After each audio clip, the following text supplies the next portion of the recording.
समाज जिंदाबाद हो भैया। इस बार खेसारी लाल यादव लगन में एकदम तहलका मचा दिए।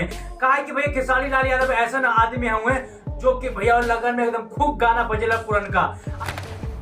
क्या बात कर रहे हैं? आज हम पुराना गाना के बात करब 5 जो कि खेसारी लाल यादव के तहलका मचेले बा। इस साल भी एकदम तहलका मचाई। नैहर के मिलल बा पलाई के पलंग करे चोई चोई।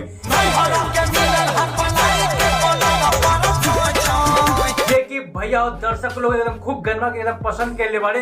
यो खेसारी लाल यादव के गनमा खूब अजी आदि शक्ति से गनमा आयल बा। जे कि भैया पवन पांडे गनमा के लिखले बारे। भैया एकदम नैहर के जो पलंग है वो कैसे चोई चोई करेला, लोग एकदम खूब एक एंजॉय करेले और पसंद करेले। काहे कि भैया नैहर के आयल बा और नैहर के घरवाली होए और आवे और गनवा ना बजे तो कैसे हो सकेला भैया।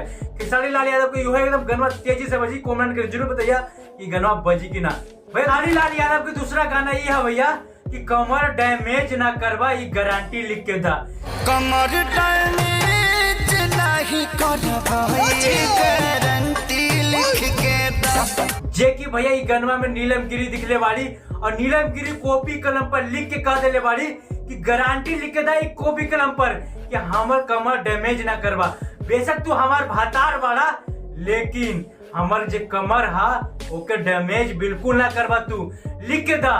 लगता भैया कि नीलम गिरी के भी बॉयफ्रेंड बाड़े जे कि भैया ये बतिया कर रहे वाली नीलम गिरी कि कमर डैमेज ना करवा, ये गारंटी लिख के दा।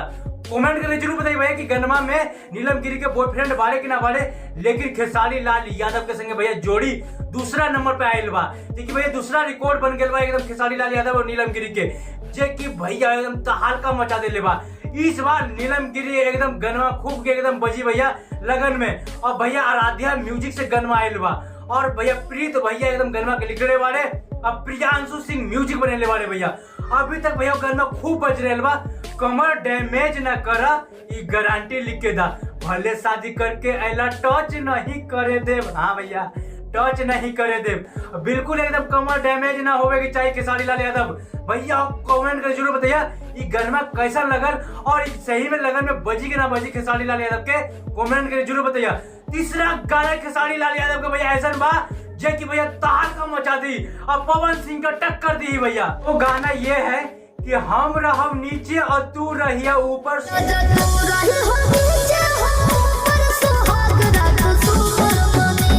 सुहाग रात सुपर मनी। अरे बाप रे, ये तो धोती खोल रहा है।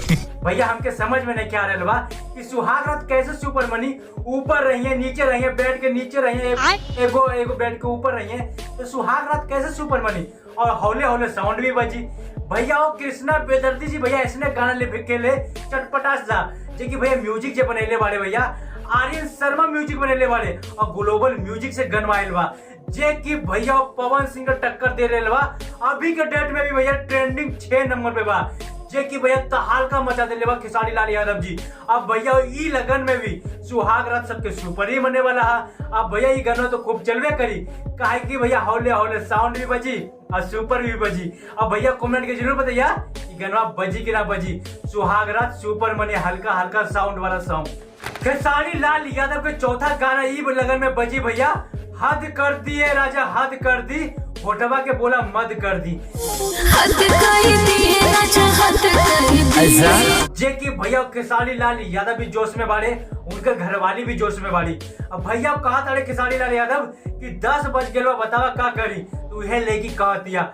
हद कर दी राजा, हद सारा पार कर दी। और जो हमारे होटवा के एकदम पूरा ललैया ओकरा एकदम मद कर दी। मतलब कि प्यार ऐसे करी जे कि एकदम तहलका मजा भोजपुरी इंडस्ट्री में। अब भैया खेसारी लाल यादव अपना पूरा एकदम शरीर के एकदम खोल के आवत अरे प्यार करे खातिर। अब भैया साथ में घोड़ा के भी लावत अरे जे कि भैया भोजपुरी इंडस्ट्री हिल गेल बा। अब भैया खेसारी लाल यादव सबके रिकॉर्ड तोड़ देले वाले। ग्लोबल म्यूजिक से गनमा आवेला और कृष्णा बेदर्दी जी भैया कैसन गनमा लिखले वाले तो आपके पता ही है। और आर्यन शर्मा म्यूजिक बनेले वाले। हद कर दी है राजा, हद कर दी भैया। इहो गनमा लगन में खूब बजी। कमेंट करके जरूर बताइए कि गनमा बजी कि ना बजी। और 5वां गाना खेसारी लाल यादव के इतना तगड़ा बजी भैया, सबके मुंह पे एकदम तमाचा मार दी खेसारी लाल यादव। काहे के लगन में यह गाना बजबे करी और कोई गाना ना बजी। माहौल बदले दा सोना, तू बदलिया ना। माहौल बदले दा सोना, तू बदलिया जा। मतलब कि भैया खेसारी लाल यादव कहने वाले कि तू मत बदलिए सोना, माहौल बेशक बदल जाए, बेशक सिटी मोड़ पे हमारा फोटो जल जाए चिपक जाए, उससे तो कोई लेना देना नहीं थे, लेकिन माहौल बदल जाए पर तू मत बदलिए, काहे कि तू हमारा पहला प्यार हो। और जब तू काबू ये एकदम संसार सुनिए और तू बदल गलू ना, कोर्ट कचहरी कोई भी हमके बतिया ना सुनी। भैया हो रंगदारी गाना भी खूब बजी, काहे कि भैया सोना हा बाबू सोना एकदम खूब चलेला और रंगदारी गाना भी खेसारी लाल यादव को खूब चलेला। भैया कमेंट करके जरूर बताइए गाना बजी कि ना बजी। भोजपुरिया समाज जिंदाबाद हो, ये 5 गाना खेसारी लाल यादव की बजी कि ना बजी, यो कमेंट के जरूर बताइए। भोजपुरिया समाज जिंदाबाद हो भैया, नया माने तो लाइक सब्सक्राइब करके जाइए।